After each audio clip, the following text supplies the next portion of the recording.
Good evening, everyone. Welcome along to another VCO Esports studio with myself, Ben Constanduros. And as you will very well know, every week we have a chance to chat to some of the leading players, both as gamers themselves, but also as industry leaders in the world of sim racing. And we're very keen on the crossover between sim racing or esports racing, I should say, and the real world. And so we have a chance sometimes to speak to drivers who do both, to championships that do both. And tonight we speak to a man who kind of went, for me anyway, the opposite way round. A man who has spent the last couple of days at the Nürburgring Nordschleife for the 24 hours of the Nürburgring, the scariest race of them all.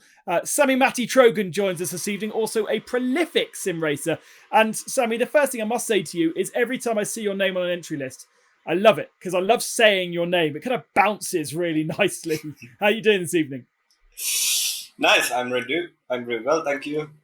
Just recovering from really tough weekend, but everything fine.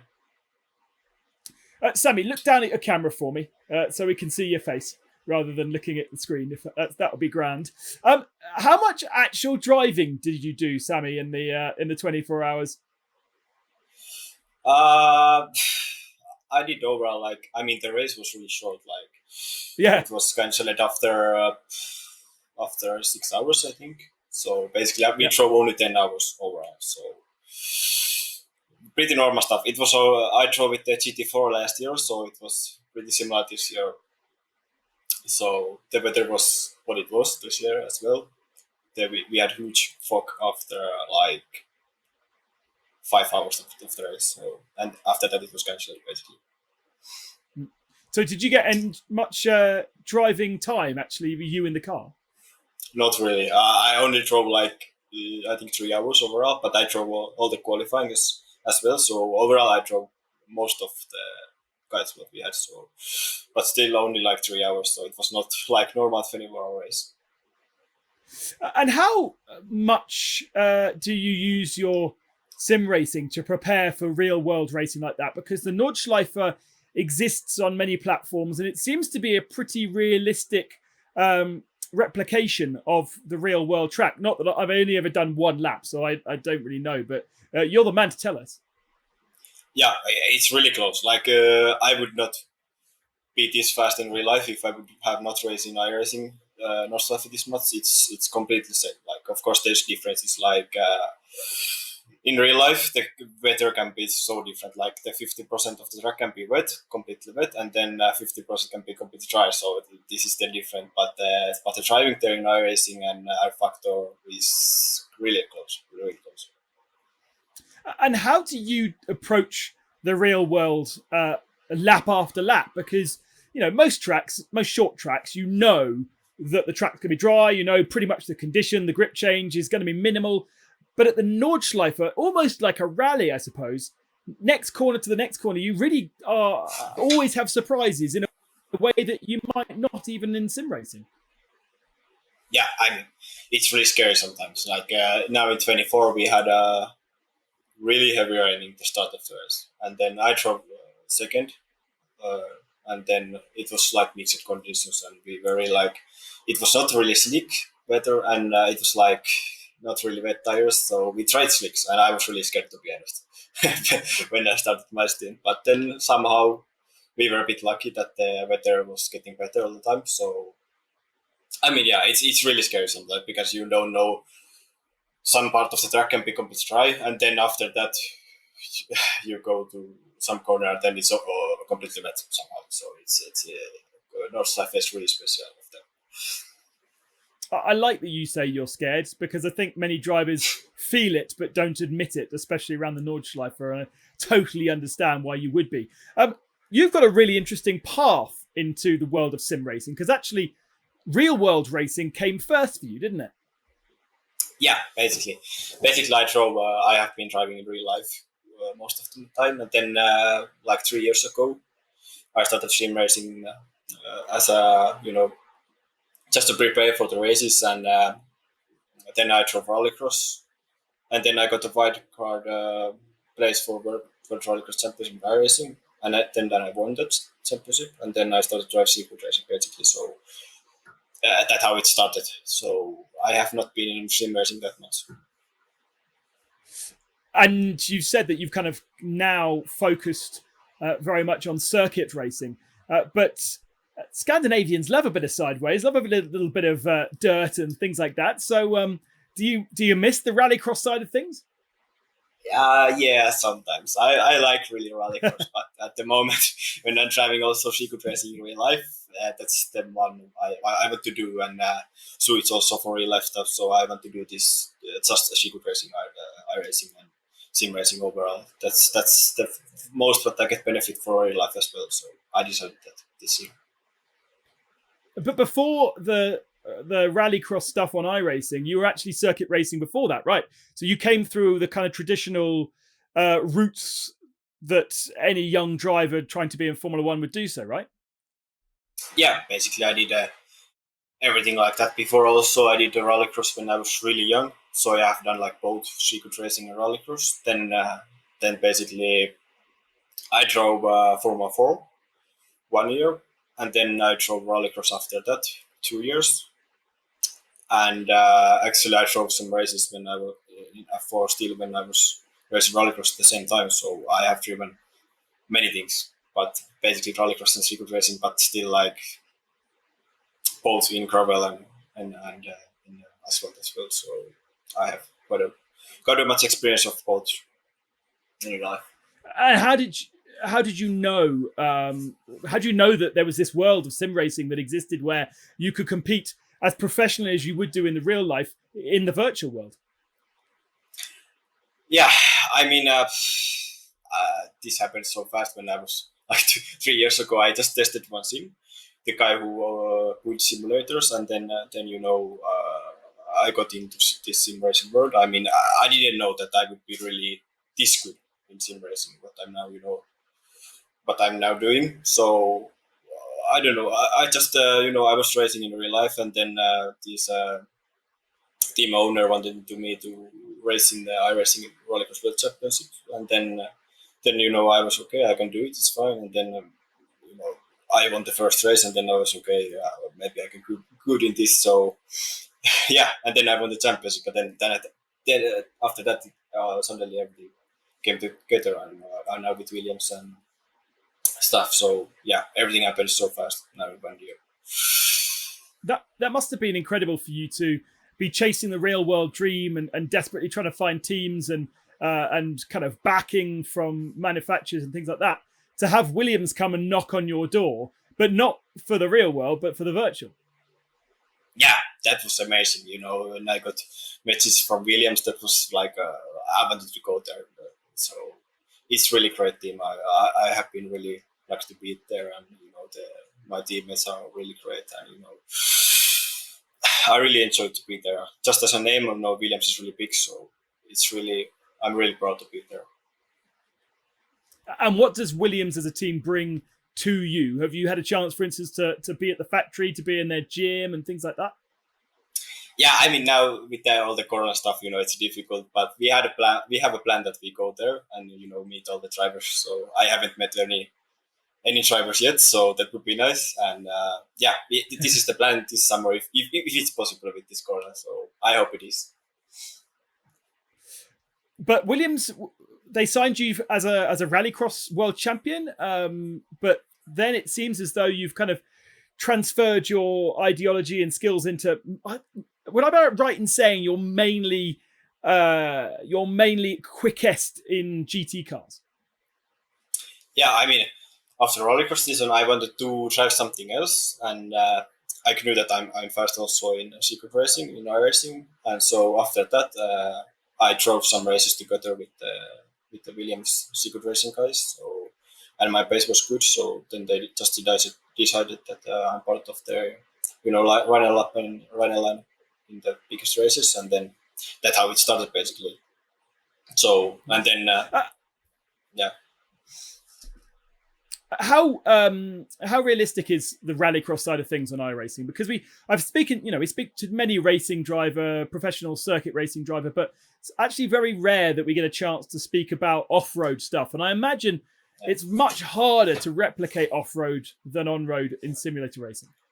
Yeah, I honestly think that rallycross is it's not close to real life at the moment. I don't know how it is in compared to American rallycross. I mean, I think it's made for American rallycross. That the tire model is same. So, but for me, it's way too slippery with the gravel. So, Okay. I would say the circuit racing is more close to real life than the rallycross. Mm. And have you managed to try any other off-road platforms? I know that there's some kind of third-party ones as well as the likes of WRC9 and Dirt Rally 2. Yeah, I have done those, but you know, I I think they are just Dirt Rally is quite close in rallycross. It's okay, but it's not really I actually remember R Factor in rallycross as well. That's quite good actually. It's Oh, really? I would say it's close. Yeah, yeah. But I think it's just a Oh, mod okay. or something. So but still, Yeah, sometimes the mods are better than the real things, right? yeah, Sometimes yeah, the yeah, guys in their bedroom do a yeah, great job. yeah, exactly. Oh, so what is it that's missing? What makes it such a challenge to create an off-road simulator? I would say it's the gravel, the feeling in the gravel. It's really difficult to make it like it is in real life. In rallycross, uh, it's either too much grip or too less grip. I would say. Like in dirt rally, I feel like it's too much grip. And, it's and also in rallycross the gravel changes a lot. It's really difficult. I can imagine to make it really real. Mm. So, but that's how I feel. Like in iRacing, it's too slippery, and then when the track is worn, like it gets used, it's okay, but still, like it's new, it's really slippery. It's like driving in the wet. So yeah, and then in street rally, it's too much grip. So Well, it sounds like the iRacing model is exactly the same as the issues they've always had in circuit racing as well, being a little bit slippery on those first couple of laps before you get the tire temperature up. yeah, that's true. Yeah, in iRacing, with the current tire model, it's better now. But still, in Yeah. real life, you can push the car much more, and then brake much harder than in iRacing. And there is differences still, like in iRacing tire model. When the track is really hot, you cannot push the car. It's that's not realistic, to be honest. The desire in the real world to move into focusing your attentions on being one of the kind of experts of the Nordschleife, it looks to me as though that was kind of a planned thing to do some NLS and then get yourself involved in 24 hours and find yourself a works drive for a team in there. Is that would that be fair to say? Yeah, I would say I love Nordschleife. I really do.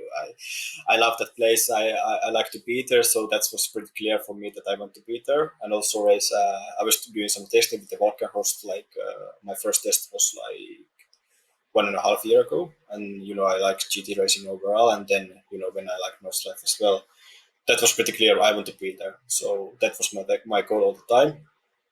And then I did some first testing in the Nordschleife, and my pace was pretty good already. I felt I was feeling comfortable. So yeah, after this, and then I did some races as well with the Walkenhorst with the smaller car, and after the races, it was pretty clear that I will continue with the team. Yeah, everything went And do you like think we that that planned it. passion? Do you think that passion comes from iRacing, from Yeah, being so yeah, many laps in sims that you just thought I want to get back there? yeah. That's completely come from my racing, I would say, because I was never even being in the Northlife before I drove some laps in iRacing basically. So I did some I think DNLs before I went to real life, and also 24 hour I did many times in iRacing. So that was the first. I did my first laps in iRacing in Northlife basically. So yeah, that's completely come from there. And that first lap that you went in real life around the circuit, pretty much knowing every single corner from your sim world experience, that must have been so huge in comparison Yeah. to, well, the likes of me not ever driving it and never seeing it before, or even a circuit that you know well, because the Nordschleife has so many more corners. Yeah, as I said, I was when I drove my first lap in a North Life in real life, I knew the track already, and there was nothing really new for me. I mean, of course, in real life It's a bit different driving in Northside in real life, of course, but you know every corner, and it's big help. It was really big help for me. And what was that feeling after completing a first lap and kind of knowing that you've done it so much in the real world, in the virtual world, but you've just done it in the real world as well? That must have been a massive moment. Yeah, it was really, really nice feeling to drive for your first lap in Northside. I mean, you know, I was really, really pumped after my first lap. You know, I was really happy, and I think actually my first lap in Northside was already wet, so I was a bit, you know, careful as well. Yeah, it was wet. I remember this with them too. So yeah, it was really nice. And now, I guess, in the real and the virtual, it's very much installed in your head. What's the motivation and the kind of the ambition moving forward now? You've got yourself a kind of works drive at the NLS, and you've got yourself a logo on your chest for sim racing. So where do you kind of focus now?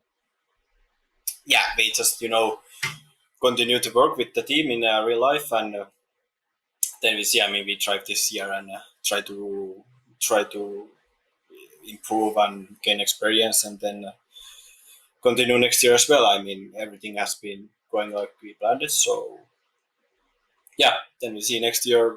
I will drive next year as well with the GT3, and we see how it goes. I mean, next year I would like to already fight for top positions, so that's the goal next year, and this year just to gain as much experience as possible. And what about in the sim world? What's kind of the boxes to tick? Because there are so many opportunities to go and do big name races. Yeah, I mean, now this year our main plan is just to make good results in the special events. So that's this year's plan. I mean, of course, my like goal or dream is to do both professionally. So that's what we try to do. So it would be nice to enter some big championship like in Secret Racing Championships would be nice, but there is not any entrance per championship, so that's the problem now. But yeah, that's my goal, just to be both professional both. And you're pretty much there, I think. So it's time to get those big results. Do you think that the association to sim racing helps you generally in the real world when approaching teams and talking about your experience? Do they look at your sim racing now and go, oh yeah, okay, that guy's pretty good? Yeah, I mean, it depends, but like for BMW, for example, I'm pretty sure it helps. Like BMW is pretty much involved now in iRacing as well, and also some other car manufacturers. So I'm sure it's big help. I don't know about the private teams, but you know, sim racing is getting bigger every week basically, and every year. So I'm sure it's big benefit in future. Yeah. Awesome, Sami. Thank you very much for chatting to us. It's been great to commentate on various events that you've been part of the last sort of 9 to 12 months for me, because we're kind of up the anniversary of the very first VCO Esports studio after a whole year of this. Yeah, keep doing what you're doing and winning in the real and winning in the virtual. It's great to finally have a chat to you. Yeah, thank you. It was nice to be here. And of course, thank you to Williams as well for our last two guests, because Michael was also a Williams driver. As I say, next week, never know who it's going to be. The sim world seems to be a bit quiet right now, so it needs some big events to kick it off. And of course, we will be seeing the Le Mans 24 Hours replicated virtually across various different platforms over the coming weeks. That should have been this coming weekend, the Le Mans 24 Hours, that of course been moved to the end of August. Yeah, for the virtual world, for myself in the studio, keep following everything that's going on the VCO Esports channels, both YouTube and Twitter. And until next week, see you soon.